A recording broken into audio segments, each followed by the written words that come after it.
Di sebuah gedung perusahaan besar, terlihat seorang misterius menyusup masuk melakukan peretasan. Entah apa yang ia curi dari server itu. Yang jelas, seluruh keamanan segera memburunya saat itu juga.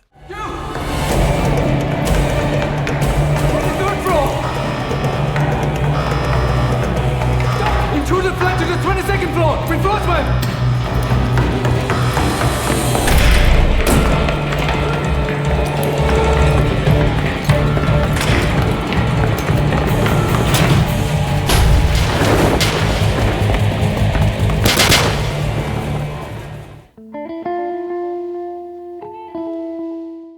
Pria yang sedang main fidget spinner padahal lagi makan malam sama calon istrinya ini namanya Adit.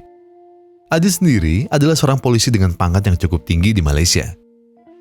Oleh karena itulah, ia bisa menggelar makan malam mewah bersama calonnya, Wendy. Namun apalah arti makan malam mewah jika dirimu disibukkan oleh hal lain? Ocehan Wendy jelas menampar Adit yang sedari tadi hanya sibuk main fidget spinnernya. Wendy bertanya, apakah Adit sedang ada masalah? Belum sempat menjawab, tiba-tiba Adit mendapatkan panggilan tugas. Dengan penuh rasa bersalah, Adit pun meminta izin Wendy untuk pergi saat itu juga.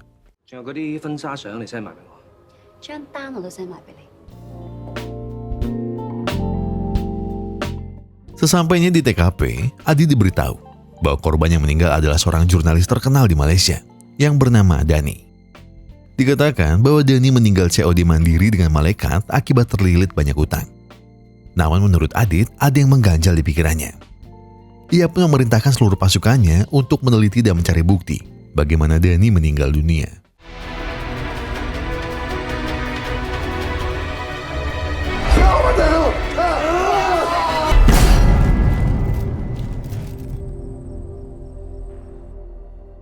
Sadar bahwa Dani bukan COD mandiri dengan malaikat, ia pun segera bilang kepada komandannya, Sarto, bahwa Dani telah dibunuh. Namun Sarto menyangkal bahwa Adit jangan membuat kesimpulan sendiri. Daripada menerka, mungkin Adit harus mencari tahu lebih jauh dari ini. Dan Sarto mengingatkan kepada Adit, dalam meneliti kasus, Adit harus tahu kapan ia harus berhenti.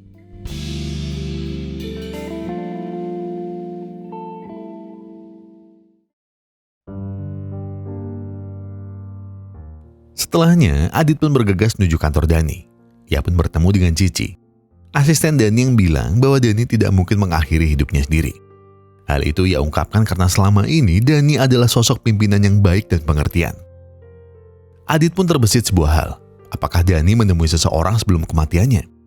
Cici hanya menjawab bahwa sebelum kejadian ini, Dani pernah memintanya untuk memesan sebuah tiket ke Hong Kong untuk menemui temannya Curly, seorang rekan sama jurnalis dan terkenal di Hong Kong sana.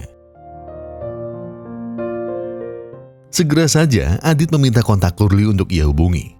Di sana tanpa basa-basi Adit bertanya, kapan terakhir kali mereka bertemu? Curly menjawab bahwa pertemuan terakhirnya dengan Dani adalah saat konferensi pers WHO mengenai wabah yang sedang terjadi, virus VR23 di Malaysia. Jawaban itu jelas membuat Adit termenung dan bilang bahwa ada banyak hal yang ingin ia tanyakan kepada Curly. Curly pun mengiyakan dan akan membantu Adit bagaimanapun caranya.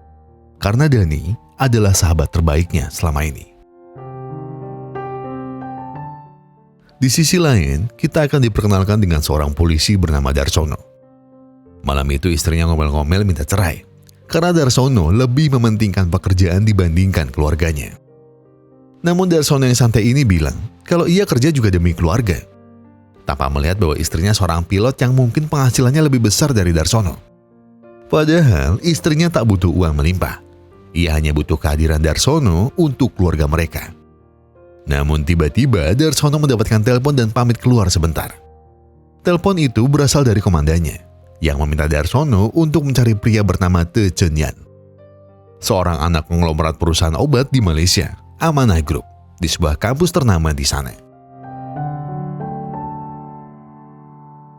Alih-alih menemukan Chun Yan, Darsono malah asik sendiri dengan hologram buatan mahasiswa di sana.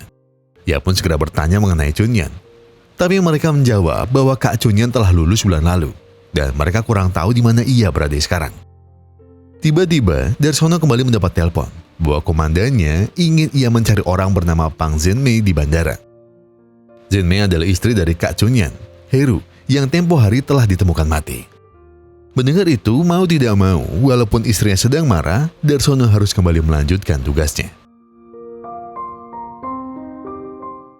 Kematian dari anak konglomerat terbesar di Malaysia jelas mengundang pertanyaan bagi Adit.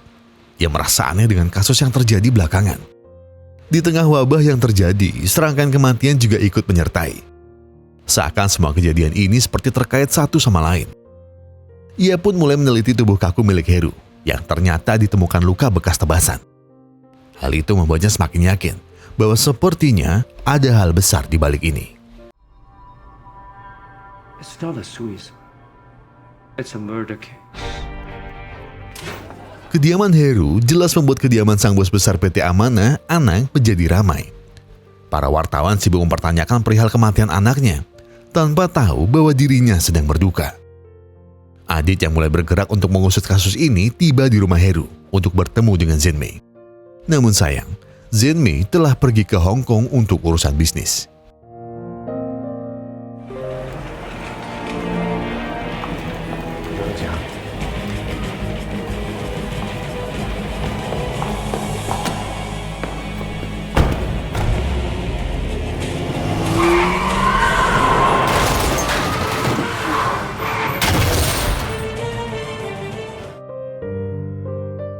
Sesampainya di bandara, Darsono dikejutkan dengan mobil yang kejar-kejaran.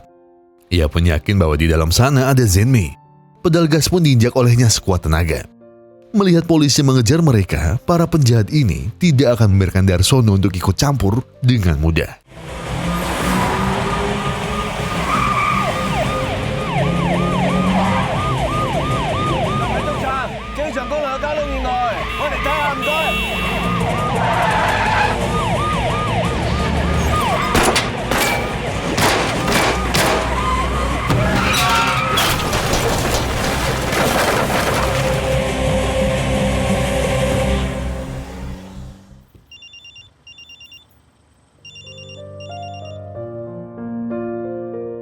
Kegagalan itu jelas membuat Darsono marah dan kesal. Namun pihak kepolisian memberitahu mengenai kasus Zenmei, kalau pihak Malaysia mengirim seorang polisi untuk bantunya. Hal tersebut jelas membuat Darsono semakin kesal. Ia pun segera menghubungi istrinya dan meminta maaf bahwa dirinya tidak bisa pulang malam ini. Istrinya pun semakin emosi dan langsung meminta cerai saat itu juga.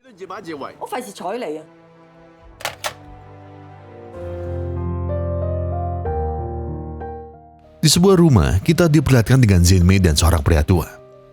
Di sana sang pria bertanya mengenai benda yang telah Zenmei amankan. Seraya memberikan benda tersebut. Zenmei bertanya, kapan semua kekacauan ini akan selesai? Dengan lirih, sang pria berkata bahwa semua ini akan segera berakhir. Sesampainya Adit di Hong Kong, ia pun segera mengabari Wendy.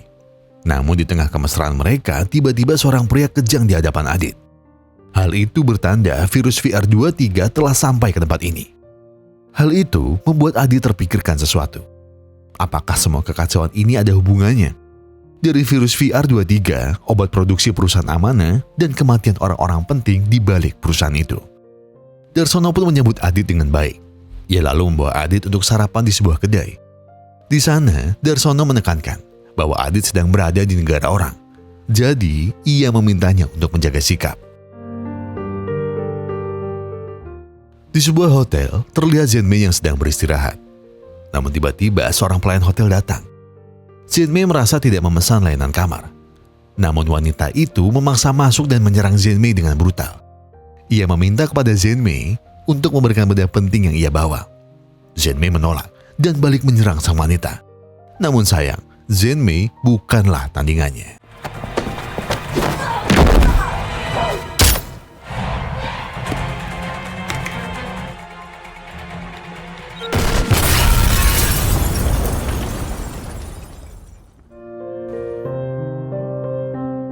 Kejadian itu jelas membuat Darsono dan Adit segera ke TKP. Para polisi yang memeriksa tempat itu menemukan sebuah potongan tangan. Adit segera bilang bahwa itu milik Zenmei. Hal tersebut terlihat dari cincin yang ia kenakan. Selain itu, pihak hotel juga menjelaskan bahwa Zenmei memesan kamar untuk 2 orang, dan orang itu adalah pria tua tempo hari. Darsono meyakinkan komandan bahwa pria inilah yang ia lihat kabur bawa Zenmei di mobilnya. Dan oleh karena itu, sang komandan memerintahkan Darsono dan Adit untuk melanjutkan kasus ini bersama. Namun saat akan pulang, sebuah siaran misterius disiarkan oleh sekelompok hacker. Mereka menamai dirinya The Leakers. Di siaran itu, The Leakers menjelaskan bahwa virus VR23 adalah bohong. Pemilik perusahaan Amanah telah memanipulasi wabah ini untuk keuntungan perusahaan mereka. Jelas hal tersebut membuat semua orang yang mendengar jadi terkejut. Selain itu, anak kedua dari Anang, Chunyan, telah mereka sandra. Mereka mengancam Anang akan membunuh sang anak jika dirinya tak mau menebus Chunyan sebesar 500 juta yuan, atau setara dengan 1,1 triliun rupiah. Dan juga membagikan obat MD5 secara cuma-cuma ke seluruh pasien VR23.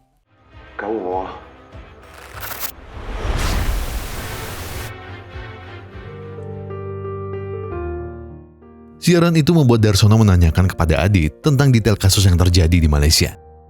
Adit menjelaskan bahwa di negaranya ada sebuah perusahaan obat paling besar bernama Amanah.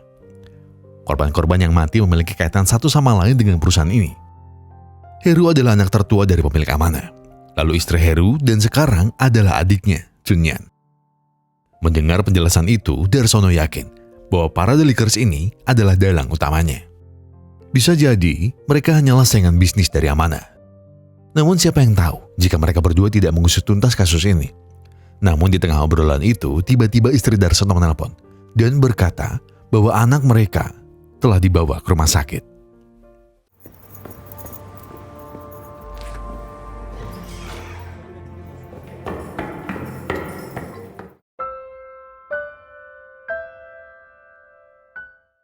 Langkah kaki Darsono tertatih lemas saat akan memasuki ruangan anaknya. Suster mencegahnya dengan bilang bahwa pasien harus diisolasi untuk sementara waktu. Saat istrinya datang, Darsono bertanya, bagaimana bisa anak mereka terjangkit virus yang ada di luar negara? Istrinya hanya diam tidak tahu dan hanya bisa menahan kesedihan melihat anak tercinta mereka menahan sakit seorang diri. Di saat mereka berdua termenung, sang istri berkata bahwa anak mereka memilih Darsono.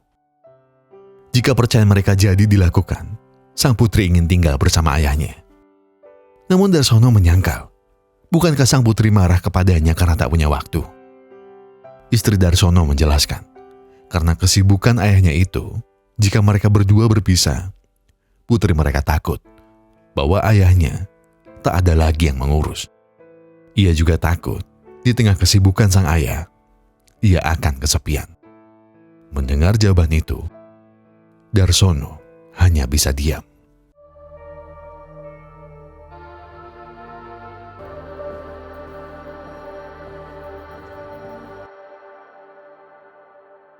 Keesokan harinya muncul berita bahwa pimpinan perusahaan Amanah, Anang, telah menyepakati permintaan The Leakers untuk menyumbangkan obat MD5 secara gratis ke seluruh pasien VR23 yang ada. Adit dan Darsono pun segera pergi ke rumah Curly. Di sana Adit langsung memperkenalkan diri bahwa ia adalah polisi yang tempo hari menghubunginya tentang kematian Dani. Namun sikap tidak sabaran Adit membuat Darsono risih. Ia berusaha untuk menenangkan suasana agar Curly tidak terganggu. Namun sayang, sepertinya Curly ingin bungkam mengenai kasus Dani dan apapun yang berkaitan dengan perusahaan Amanah. Walaupun telah diusir, mereka berdua tetap menunggunya di luar. Terlihat sebuah mobil datang yang ternyata asistennya Curly. Dengan cekatan, Darsono segera menempelkan alat pelacak ke mobil itu, karena ia merasa ada yang aneh dengan Curly. Mereka pun mulai mengikuti Curly pergi. Namun hal tersebut diketahui oleh asistennya dan segera memutar arah ke jalan lain. Curly dan asistennya pun sampai ke lokasi, diikuti Adit dan Darsono yang mengendap di belakang mereka. Tak disangka, Curly menemui pria tua yang bawa Zenmei tempo hari. Di sana sang pria tua menjelaskan apa rencananya untuk menghancurkan perusahaan Amanah yang telah merugikan banyak orang. Ia mulai memunculkan hologram dari Heru dan Chunyan. Di sana Heru menjelaskan tentang hal keji yang selama ini ayahnya sembunyikan. Suksesnya perusahaan Amanah tak terlepas dari hal-hal buruk yang selama ini ayahnya lakukan. Mulai dari menyabotase para kompetitornya, menyuap aparat negara, memalsukan izin-izin resmi dari pengawas obat-obatan, hingga sampai memanipulasi berita tentang dirinya. Semua itu sang ayah lakukan bukan tanpa sebab. Ayahnya adalah manusia tertamak yang pernah ia ketahui. Bahkan ia sampai membunuh sang ibu hanya karena dianggap telah menghalangi jalannya. Dan di sebuah benda kecil ini, seluruh bukti kekejaman dan kebusukan ayahnya tersimpan dengan rapi. Oleh karena itu, kehadiran Curly di sini, ia harapkan bisa membantunya untuk mengusut sang ayah hingga akhir.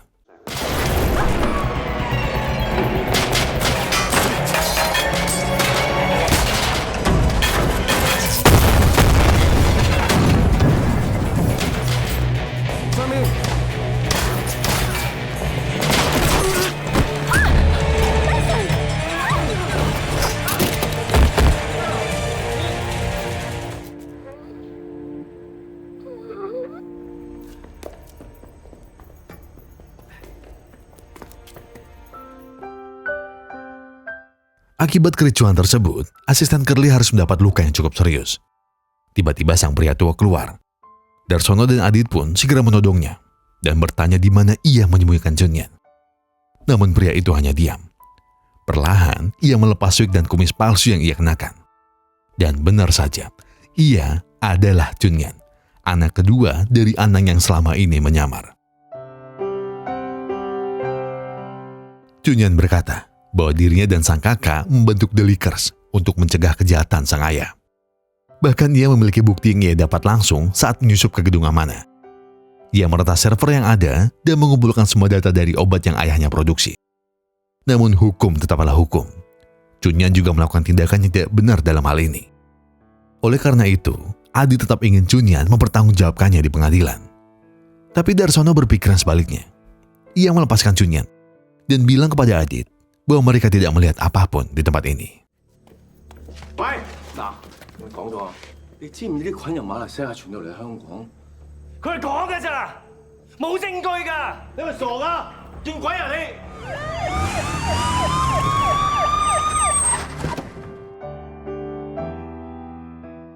Keesokan harinya di rumah sakit, Darsono menanyakan sebuah topeng yang ia temukan di TKP.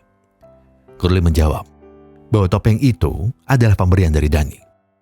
Di pekerjaannya saat ini, risiko kematian selalu membayanginya. Dani bersama The Lickers telah membantu dan selalu melindungi Curly selama ini untuk mengungkap berita fakta dari keburukan orang-orang jahat di luar sana. Darsono pun terenyuh dengan perkataan Curly. Dan untuk yang terakhir, Darsono menyampaikan pesan terakhir dari sang asisten, bahwa dirinya sangat bahagia bekerja dengan Curly selama ini.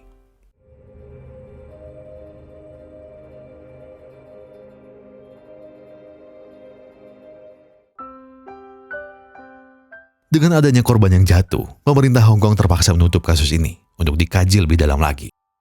Sebelum Adit pergi, Darsono mengungkapkan terima kasihnya. Namun Adit malah terlihat seakan tak suka dengan prinsip Darsono. Sebagai seorang polisi, Darsono harus mengesampingkan perasaan pribadi. Dan oleh karena itu, ini adalah pertemuan terakhir mereka berdua. Sepulangnya mengantar Adit, Darsono segera menemani putrinya yang sedang sakit. Bersama sang putri, ia hanya berharap bahwa anak satu-satunya ini segera sembuh. Sang putri pun terbangun. Raut wajah bahagia tampak dari keduanya. Namun dengan berat hati, Darsono kembali meminta maaf karena dirinya ada sebuah tugas keluar negara. Tapi ia berjanji, setelah semua ini usai, ia akan kembali dan membawakan anaknya sebuah hadiah. Darsono dan Curly tiba di Malaysia. Mereka berdua disambut oleh para anggota The Lickers yang ada di sana. Berita tentang ditemukannya Chunyan juga mulai tersebar. Namun pihak kepolisian Malaysia menutup diri untuk mengungkap keberadaannya. Hari itu, Anang tengah menggelar pemakaman dari Heru. Tampak ratusan polisi mengamankan pemakaman tersebut, termasuk Adit. Hari itu juga, Adit seharusnya melangsungkan pernikahan dengan Wendy. Namun ia meminta maaf dan berjanji akan segera datang secepatnya. Tiba-tiba di tengah kerumunan ramai itu, Chunyan datang sendirian. Ia pun segera menghampiri Anang yang hanya terdiam kaku melihat putrinya kembali dengan selamat. Melihat kehadiran Chunyan, Adit segera mendekati pria itu dan meminta izin sang komandan untuk menginterogasinya. Namun Anang menolak. Ia marah mengapa di kondisi dukanya seperti ini, pihak kepolisian tidak mau memahami. Dengan menatap sang komandan, Adit bilang bahwa hukum adalah hukum. Namun sayang, komandannya tak memberi Adit izin untuk melakukannya. Chunyan dan Anang pun akhirnya pergi dari tempat itu, meninggalkan Adit yang dipenuhi emosi yang mendalam. Di dalam kantornya, sang ayah segera mencecar Chunyan yang telah menghilang selama 2 tahun ini. Ia mempertanyakan apa yang Chunyan lakukan selama ia berada di Hong Kong.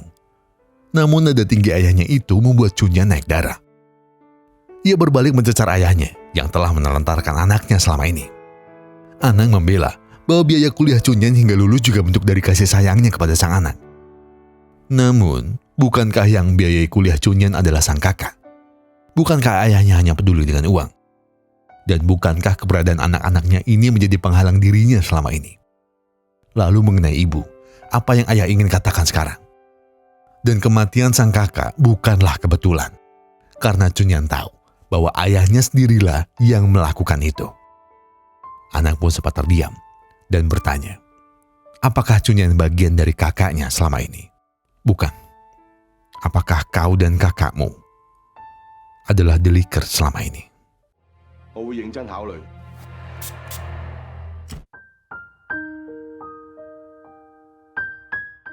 Darsono dan Kurli pun segera pergi dari tempat itu. Seluruh polisi yang ada pun mendapatkan pesan bahwa Anang telah menghilang dan segera mengamankan seluruh pintu masuk yang ada. Dengan nekat, Darsono menerobos hadangan mereka. Namun para delikers ini dengan cerdik menyiapkan tipuan untuk mengelabui para polisi. Adit yang melihat itu segera memutar arah dan mengejar mobil asli yang berisi Anang di dalamnya.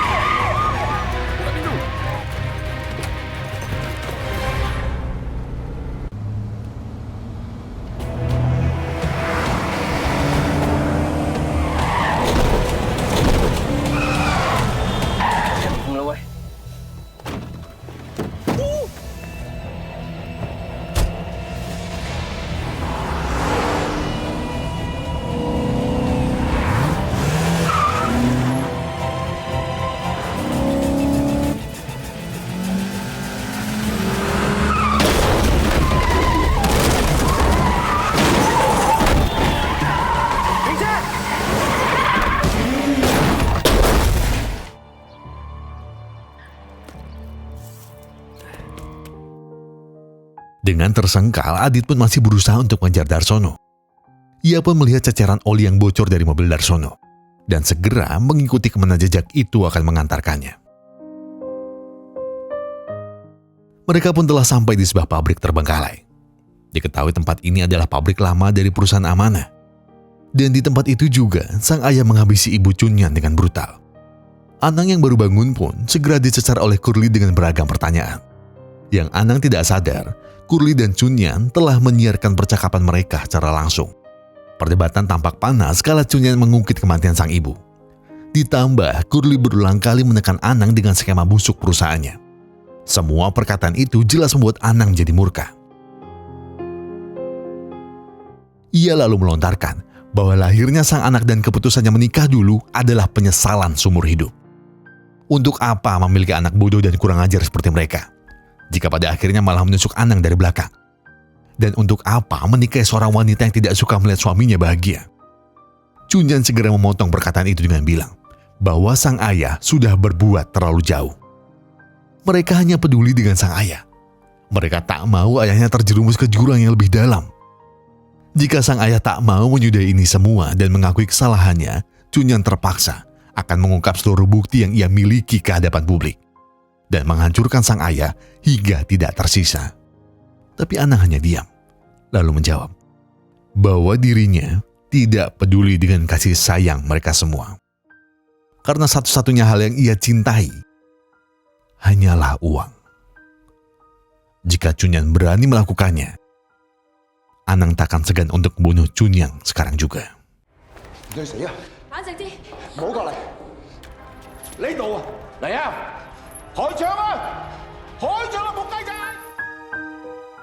Di sisi lain, Adit akhirnya sampai di lokasi.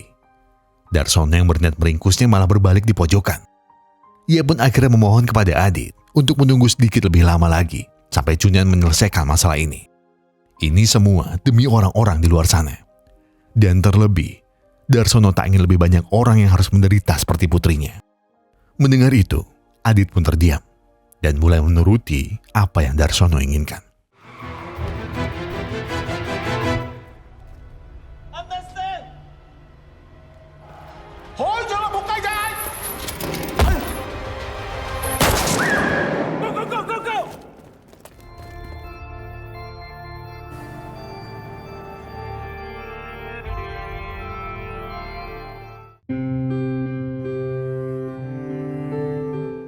Tiba-tiba suara ledakan terdengar dari dalam. Para polisi pun segera masuk dan meringkus Anang.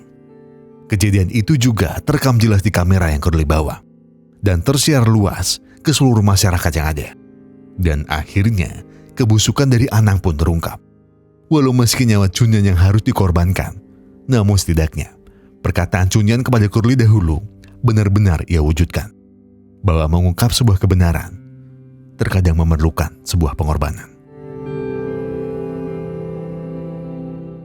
Setelah semua ini selesai, Adit pun bergegas menuju acara pernikahannya. Namun sepertinya ia terlambat. Adit pun hanya bisa duduk dengan lesu, menyayangkan bahwa ia telah melewatkan momen paling bahagia di hidupnya. Tetapi Wendy datang. Dengan penuh khawatir, ia menatap Adit yang tampak kacau. Seraya mata mereka bertemu di titik yang sama, Adit mengucapkan maafnya. Wendy tak masalah dengan ini semua. Selama Adit masih kembali, kebahagiaan Wendy tak akan pernah berakhir. Beberapa waktu pun berlalu. Kini obat MD5 telah dibagikan secara gratis kepada seluruh pasien VR23. Tapi sepertinya, kabar gembira itu harus diiringi dengan keputusan pilu dari istri Darsono. Ia tetap melayangkan cerai kepadanya. Dan mereka berdua pun sepakat bahwa perpisahan ini bukanlah akhir. Mereka akan tetap menjadi teman dan akan selalu menyayangi anak mereka sampai akhir nanti. Darsono hanya bisa tersenyum dan bilang bahwa dirinya tidak masalah dengan keadaan ini. Karena baginya, senyum sang putri dan istrinya adalah hal terpenting yang ingin ia lihat hingga maut datang menghampiri.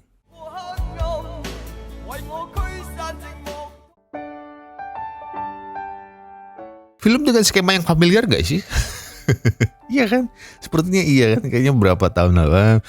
2025 kayaknya tepat, saya lupa tanggal berapa, pokoknya sekitar mungkin 19 atau 20 Maret 2020 lah. Di situ semuanya dimulai. Iya, di situ semuanya dimulai. Ya, COVID-19 lah. Tapi enggak, maksud saya zaman COVID itu banyak yang berspekulasi bahwa COVID itu memang buatan orang dan sengaja disebarkan untuk keuntungan beberapa orang aja.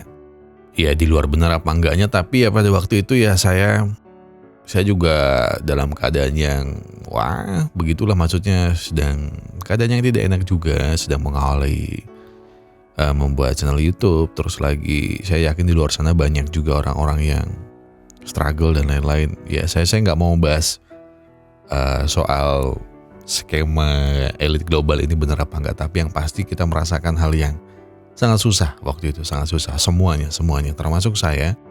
Dan termasuk pasti kalian di situ, dan beberapa orang bahkan kehilangan orang-orang tercintanya. Jadi ya, saya nggak bisa membahas jauh soal itu, dan doa saya nggak mau sampai hal ini terjadi lagi. Biarpun sudah ada isu-isu yang kurang bagus, katanya sudah, tapi ya paling pesan saya tetap positive thinking dan nggak usah mikir yang aneh-aneh. Pokoknya kalian harus sehat, kalian harus makan enak kalau kata dokter Tirta di situ, biar pikirannya nggak kemana-mana. Tapi yang hal penting yang bisa kita ambil dari film ini itu adalah kebenaran adalah mutlak. Mau siapapun yang melakukan sebuah kesalahan, kita harus mengarahkan. Dan siapapun yang telah berbuat kejahatan, harus kita adili dengan sepantasnya. Ya, saya Gogun dan beserta tim Musrabe Glory mengucapkan terima kasih. Terima kasih buat kalian yang sudah menonton video ini sampai habis. Terima kasih buat kalian yang sudah memberikan like. Terima kasih buat kalian yang sudah memberikan komentar. Terima kasih buat kalian yang sudah mensubscribe. Dan juga terima kasih buat kalian yang sudah memencet tombol thanks-nya. Karena apapun yang kalian lakukan untuk channel ini sudah membantu channel ini berkembang sampai hari ini. Sebatin tidak akan bisa sampai ke tahun ini tanpa kalian. Percaya, Sumpah, beneran. Ini bukan omong-omongan muji atau yang lain. Enggak, sumpah. Kalau gak ada kalian, Sebatin itu gak bakal tahu harus berbenah yang bagaimana. Ya, biarpun masih banyak kurangnya. Tapi sekali lagi saya mengucapkan terima kasih buat kalian semua.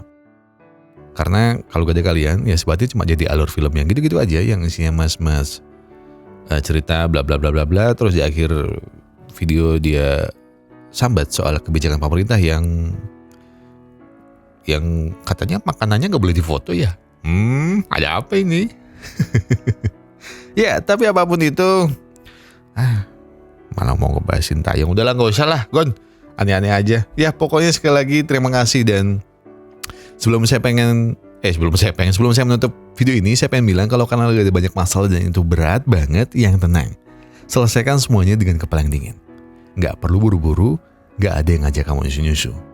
Jadi, tarik napas, buang, tenggak kopinya, ambil koreknya, dan